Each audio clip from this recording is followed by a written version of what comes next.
Halo, selamat hari ini teman-teman.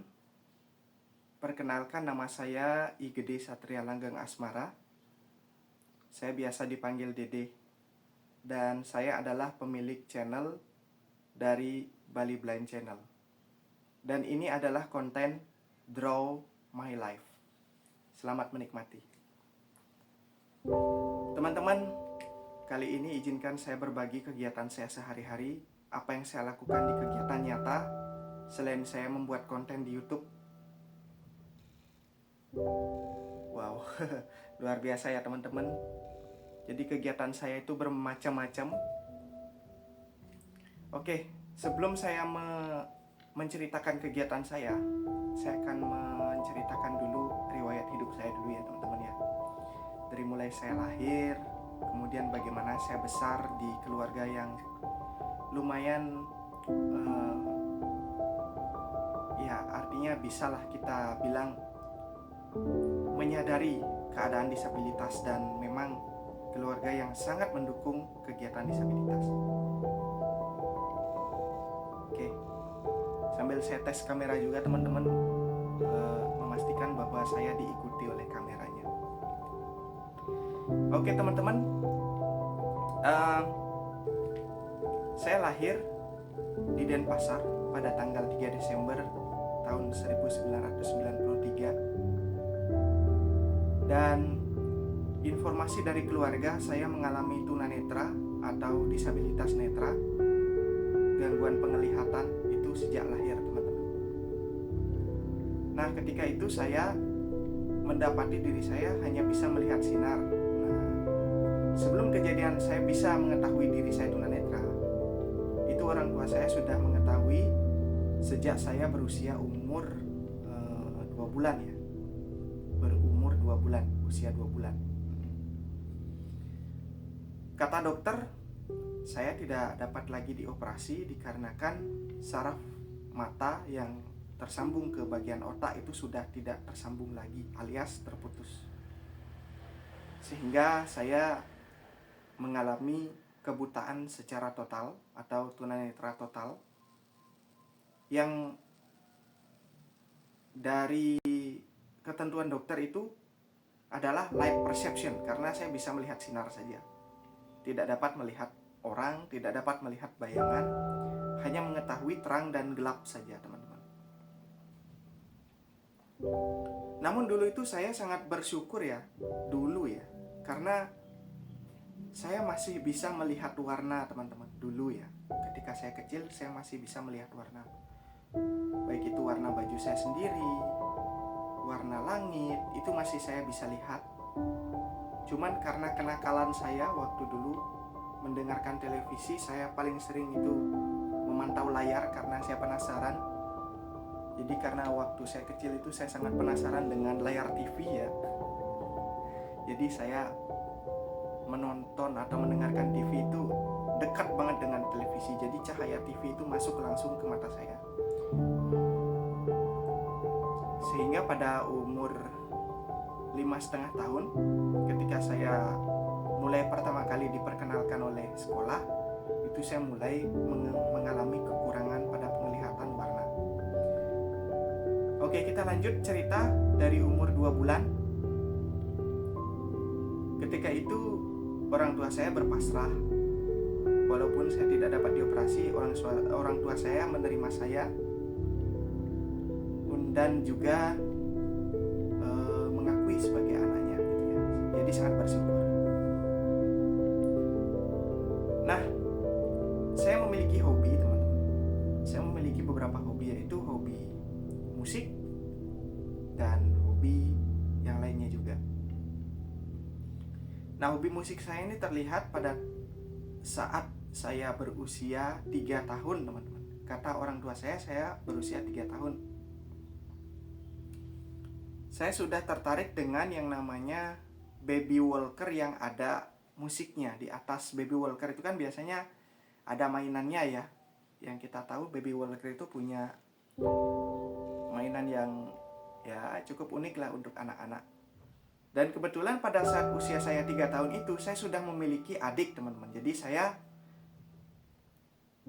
penasaran dengan baby walker yang ada di rumah saya sendiri. Jadi punya adik saya sendiri, teman-teman.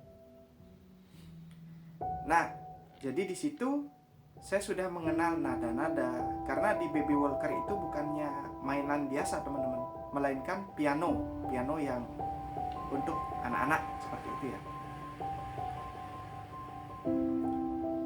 Oke, saat itu orang tua saya mulai terkagum-kagum katanya, karena saya sudah bisa menekan nada-nada ya, berdasarkan lagu anak-anak yang saya dengar waktu itu katanya.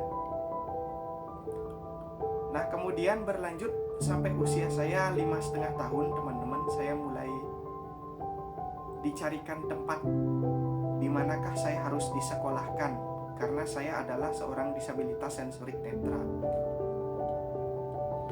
Bersyukur pada saat saya usia 6 tahun, itu orang tua saya menyekolahkan saya di sebuah sekolah khusus disabilitas yang saat ini namanya adalah SLB Negeri 1 Denpasar.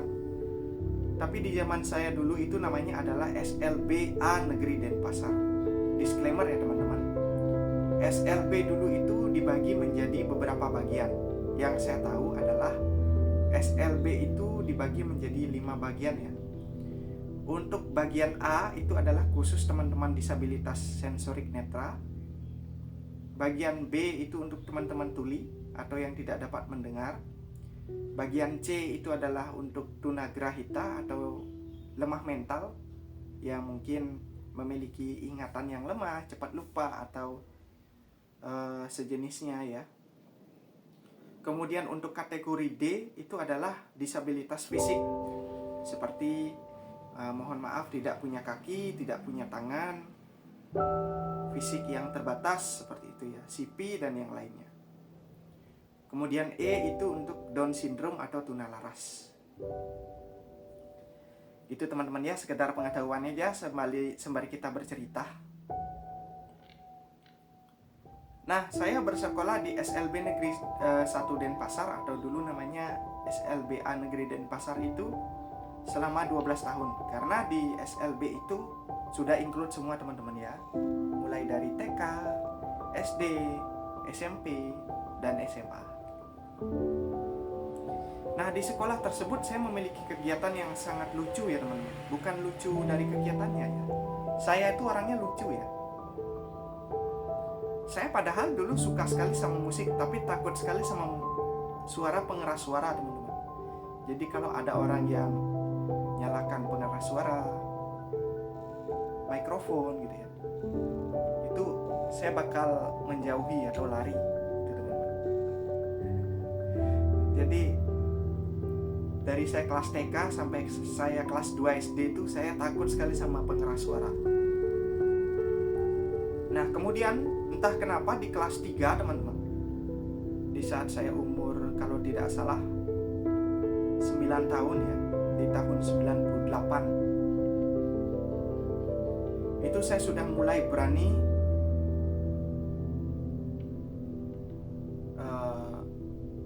mendekat ke arah pengeras suara. Bukan tahun 98 tahun, tapi tahun 2000 ya, teman-teman ya. Saya kelas 3 SD. Nah, di situ saya sudah mulai mendekat ke pengeras suara. Dulu itu saya suka sekali yang namanya musik, teman-teman. Akhirnya di setiap hari ekstrakurikuler ya.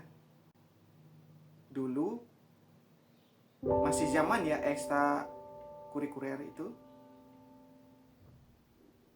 Jadi saya dimasukkan ke dalam ekstra musik. Saya masih ingat harinya itu, kalau ekstra musik itu jatuh pada hari Senin. Hari Senin sore ya.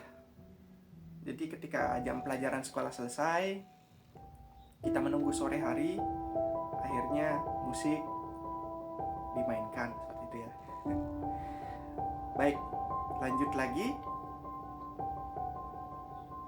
Di masa saya SD itu saya masih banyak sekali mengikuti kegiatan-kegiatan musik seperti pementasan, aktivitas perlombaan. Itu saya masih suka diikutkan karena suka sekali dengan musik waktu itu. Sampai pada saat saya menginjak ke kelas 1 SMP pun saya masih suka dengan pembelajaran musik. Disclaimer untuk pembelajaran di SLB teman-teman. Kalau untuk yang tunanetra itu saya bisa menggunakan huruf braille untuk membaca dan menulis. Jadi alat tulisnya adalah reglette, bentuknya seperti penggaris yang bisa dilipat seperti itu teman-teman. Dan alat tulisnya adalah stylus atau pen kalau bahasa Indonesianya. Dia bentuknya menyerupai jarum pentul yang dibesarin ya. Jadi di bawahnya itu ada pakunya, kita di atasnya memegang dan kita tusuk kertas untuk menciptakan simbol-simbol huruf di huruf braille-nya. Gitu teman-teman. Oke, baik. Lanjut. Ketika saya kelas 1 SMP, saya mulai mengenal yang namanya handphone, teman-teman. Muncul pertanyaan, emang tunanetra bisa pakai handphone? Bisa teman-teman. Jadi dulu itu produk Nokia itu menghadirkan yang namanya Symbian OS. Nah, di Symbian OS ini kita bisa instalkan pembaca layar, teman-teman. Jadi kita dulu menggunakan handphone itu menggunakan aplikasi tambahan yang namanya pembaca layar. Dan juga secara tidak langsung mulai dari kelas 5 SD sebelum saya SMP itu saya juga sudah bisa mengoperasikan PC komputer. Dulu masih sederhana ya, membuka Microsoft Word, menyetel musik, menonton film di VCD seperti itu ya. Dulu masih zaman VCD, namun belum bisa internet. Nah, ketika saya SMP, saya diperkenalkan oleh pembelajaran Teknik Informasi dan Komunikasi atau TIK gitu namanya ya. Nah, di situ baru saya kenal yang namanya internet. Tepat di tahun 2010, saya sudah lulus SMP, teman-teman. Masuk ke kelas 1 SMA, itu saya sudah mengenal yang namanya Facebook, Twitter, email, YouTube, dan yang lainnya. Namun saya belum tahu fungsinya secara detail. Saya dulu tahu YouTube itu hanya sekedar untuk menonton, tempat untuk menonton atau mendengarkan film atau video. Facebook, ya sudah tahulah, kita bisa membuat pemikiran-pemikiran kita, apapun yang kita inginkan kita buat di Facebook, cerita tentang keseharian kita, seperti itu ya. Sama juga dengan Twitter. Kemudian di kelas 2 SMA, channel ini terbentuk 2012. Udah berapa tahun ya? 12 tahun ya teman-teman ya. Oke, lanjut lagi. Di sana saya tidak menyerah teman-teman. Mulai dari membentuk channel dengan menggunakan handphone Nokia yang saya punya waktu itu ya, Symbian OS yang saya pakai untuk membuat channel YouTube dan mendengarkan video di YouTube, itu saya gunakan. Sehingga pada akhirnya di tahun 2012 saya tamat dari SLB dan bersyukur tamat dengan nilai yang memuaskan. Nah, di situ saya mulai bingung teman-teman, bagaimana ya seorang tunanetra itu bisa kuliah di bidang yang ia senangi seperti musik gitu. Akhirnya di tahun 2012 itu saya diam setahun teman-teman. Nah, di saat masa diam itu saya diajak kerja oleh teman saya yang memang notabene suka musik. Dan saya geluti pekerjaan itu dari kelas 2 SMA, yaitu freelance keyboardist di sebuah rumah makan di Denpasar. Bukan di sebuah rumah makan ya, di 2 buah rumah makan di Denpasar, yaitu di warung bakso Ayu Minantri dan juga Bepasih Renon Denpasar. Itu saya menjadi freelancer keyboardist sambil mencari bekal pada saat saya sekolah. Nah, setelah saya tamat, saya masih bekerja sebagai freelancer keyboardist.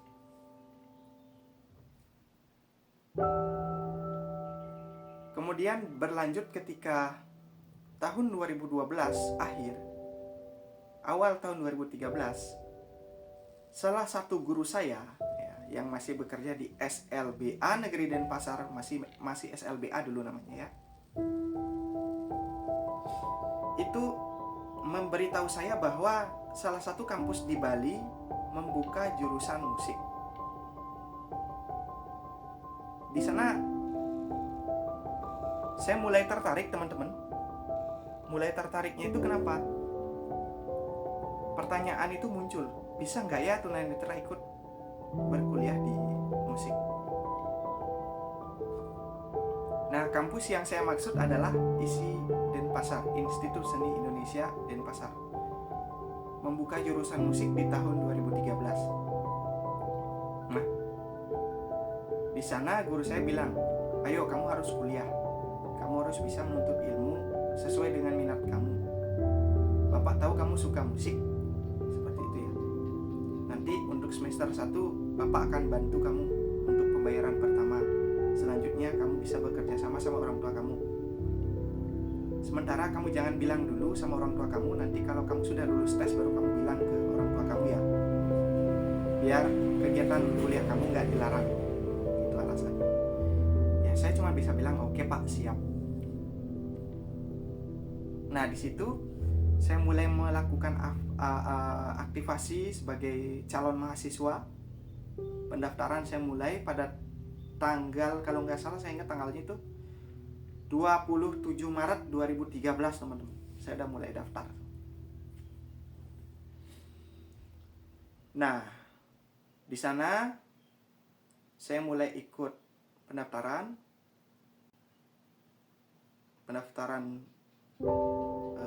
Institut Seni Indonesia. Nah, di situ saya masih dipertanyakan ya teman-teman oleh pihak kampus, terus gimana caranya seorang tunanetra mengikuti perkuliahan? Bagaimana cara kami untuk mengajarkan seorang tunanetra untuk berkuliah? Kebetulan juga ketua jurusannya musik waktu itu adalah rekan dari guru saya sendiri. Nah, di situ guru saya dan rekannya ini meyakinkan rektorat ya, pihak akademik selaku pendaftaran mahasiswa atau yang bekerja sebagai pendaftaran mahasiswa itu diyakinkan bahwa anak ini bisa mengikuti perkuliahan seperti itu ya. Dan singkat cerita saya sudah diloloskan dan ikut tes. Setelah saya lolos pendaftaran, itu saya diinformasikan oleh guru saya, Dede boleh minta nomor orang tuanya biar bapak aja yang kasih tahu untuk kegiatan kuliah ini. Oh ya, siap Pak, saya kasih. Nah di situ saya kasih.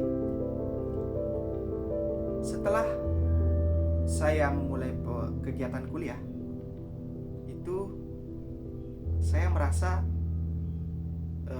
diri saya ini baru lagi gitu ya.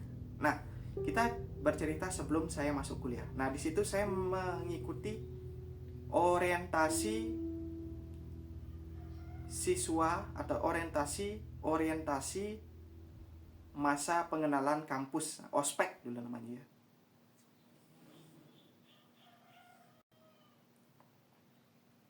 Kalau sekarang namanya adalah PKKMB atau pengenalan lingkungan pengenalan lingkungan kampus seperti itu.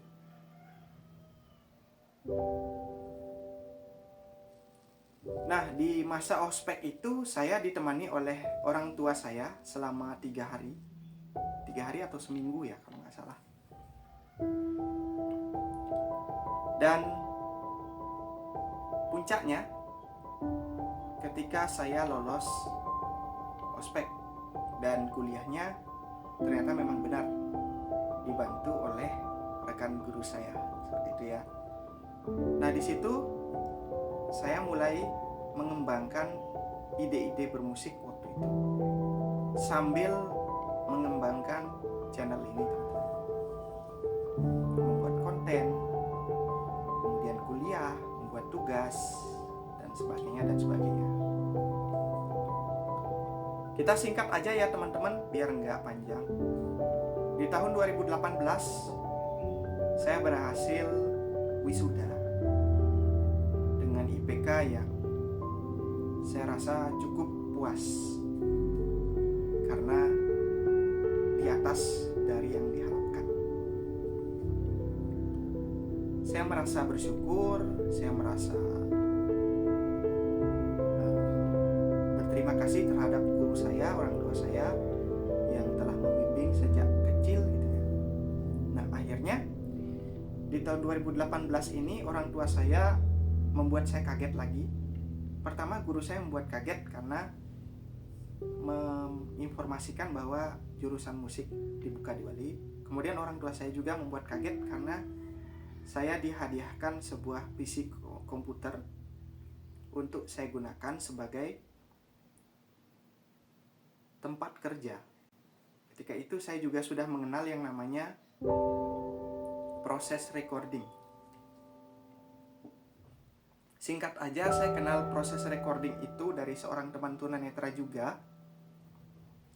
yang saat ini ada di Gianyar, dan ketika itu saya masih semester 4 di perkuliahan. Nah, di situ teman-teman saya mulai belajar menguasai DAW, mengedit vokal, menguasai seluk-beluk mixing, mastering dan sebagainya.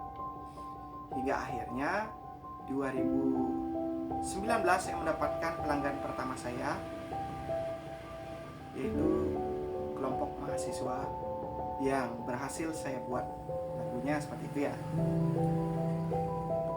Kemudian di 2020 saya mendapatkan pelanggan kedua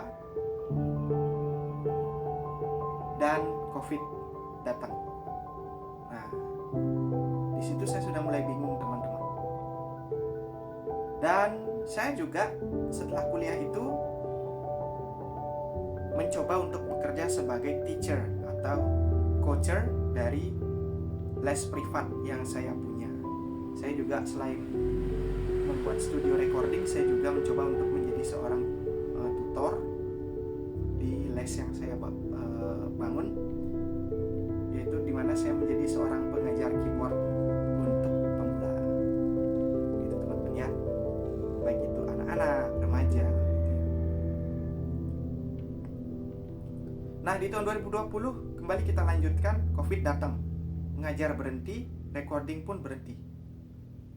Namun di saat itu saya berusaha untuk pergi-pergi ke Denpasar walaupun COVID menyerang gitu ya, membantu rekan saya juga yang merupakan salah satu mahasiswa lanjutan. Nah, saya bersyukur juga karena menjadi kunci gerbang rekan-rekan tunanetra dapat bisa diterima di ISI Denpasar ya, sebagai mahasiswa musik.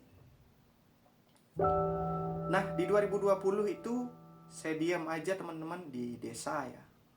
Saya bingung mau kerja apa gitu. Nah, singkat cerita teman-teman, di 2021 ada rekan saya yang mengajukan resign atau mengajukan penggantian di sebuah radio pemerintah di Kota Denpasar, yaitu Radio Publik Kota Denpasar 92,6 FM, di mana dia atau teman saya ini bekerja sebagai penyiar disabilitas. Wah, di sana juga saya merasa hobi saya yang kedua ini mulai dibangkitkan. saya juga sambil kuliah dulu itu suka bikin podcast. Bikin podcast dan juga di tahun 2020 saya juga pernah menggeluti aktivitas bersiaran di stasiun radio online dengan menggunakan aplikasi yang sudah akses pembaca layar dengan laptop, ya, seperti itu. Nah, di situ saya sudah mulai ini, wah, bagus nih, teman saya memberikan hibah ke saya untuk melanjutkan pekerjaannya sebagai penyiar disabilitas. Nah, di situ saya mengiyakan teman-teman.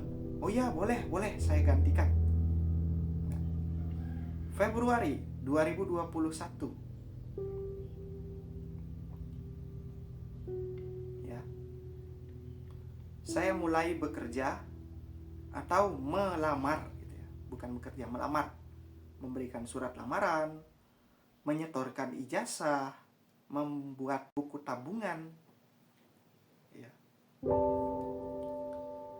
Setelah itu di bulan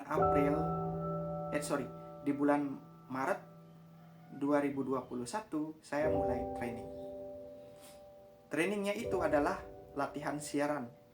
Jadi di jadwal saya siaran itu saya datang untuk mendengarkan rekan-rekan radio yang sudah mahir gitu ya, sebagai tutor itu bersiaran, bagaimana cara menyampaikan informasi dengan baik dan benar ketika bersiaran di radio. Training itu berlaku sampai bulan Maret April ya. Februari saya mulai training dan masuk, Maret April saya training. Akhirnya di bulan berikutnya saya mulai dikeluarkan SK bahwa saya adalah seorang penyiar disabilitas yang mulai bekerja di tanggal yang saat itu ya, di bulan April di tahun 2021. Kalau tidak salah bulan April. Ya. Nah, bagaimana saya bersiaran teman-teman? Dan bagaimana saya mencari tips atau trik untuk saya bagikan ke pendengar? Berikut adalah tayangannya. Kawasan Taman Kota Lumintang lantai 1 Gedung Dharma Negara Alaya, Lembaga Penyiaran Publik Lokal Kota Denpasar 92,6 RP KDFM. Om Swastiastu, salam sewa Dharma. Selamat siang warga kota, senang sekali dapat menjumpai di kesempatan siang hari ini dalam acara Romansa Oldies warga kota ya. Dalam acara Romansa Oldies ini akan menghadirkan lagu-lagu oldies dari belantika musik Indonesia dan juga mancanegara. Edisi hari ini Jumat 27 Desember 2024. Seperti biasa bersama saya Satria, sampai tuntas di pukul 4 sore. Tips resolusi tahun 2025 berdasarkan sumber.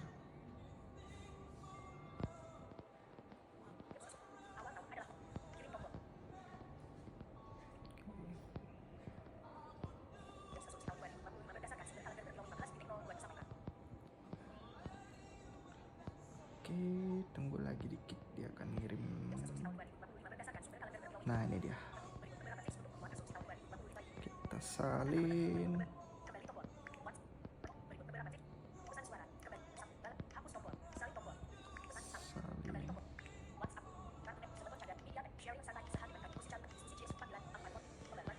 Kita kirim ke sini.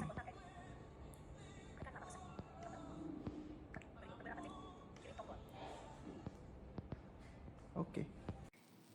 Baik teman-teman, begitulah aktivitas saya di radio ketika saya mulai bersiaran, mencari tips, dan juga membuat keputusan apa sih yang harus saya bagikan ke pendengar untuk saya aplikasikan dan bagikan ke warga kota Denpasar, teman-teman. Ya, sampai dengan saat ini saya masih bekerja sebagai penyiar disabilitas di Radio Publik Kota Denpasar, dan saya merasa senang dan bangga diterima sebagai salah satu penyiar disabilitas di Radio Publik Kota Denpasar. Selain itu teman-teman, saya juga bekerja sebagai instruktur musik di sekolah saya, di SLB A Negeri Denpasar yang sekarang namanya adalah SLB Negeri 1 Denpasar, yang dimana instruktur musik ini mengajarkan ekstra musik teman-teman. Jadi buat rekan-rekan tunanetra, tunagrahita, dan sekarang SLB Negeri itu disabilitasnya digabung ya teman-teman. Jadi tunagrahita, tunanetra itu mengikuti yang namanya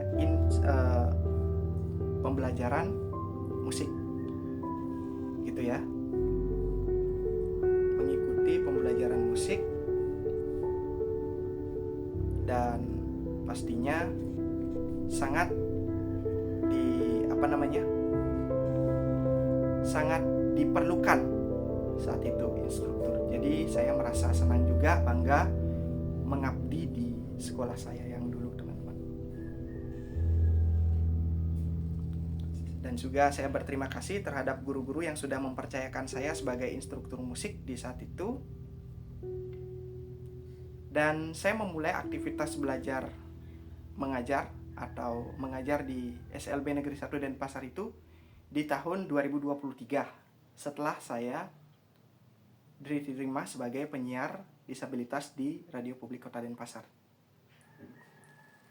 Dan sampai dengan saat ini saya juga masih mengajar freelance, menjadi freelance keyboardist, dan juga aktivitas mengajar yang saya lakukan di SLB Negeri 1 Denpasar. So, demikian yang dapat saya sampaikan teman-teman. Terima kasih sudah mendengarkan cerita saya dan juga keseharian saya sebagai tunanetra. Walaupun saya tidak dapat melihat, tetapi saya dapat memiliki semangat untuk bekerja. Dan disclaimer, ketika saya berangkat kemana-mana, saya tidak sendiri teman-teman. Saya memiliki tongkat putih yang dapat menemani saya kemanapun, dan mengandalkan transportasi online untuk bepergian. Dan syukur transportasi online semuanya pada jujur, terima kasih. Tidak ada yang mengecewakan. Dan akhir kata, saya punya kata-kata buat teman-teman. Semangat akan mengalahkan semuanya. Jadi harus tetap semangat. Terima kasih, selamat hari ini, dan sampai jumpa.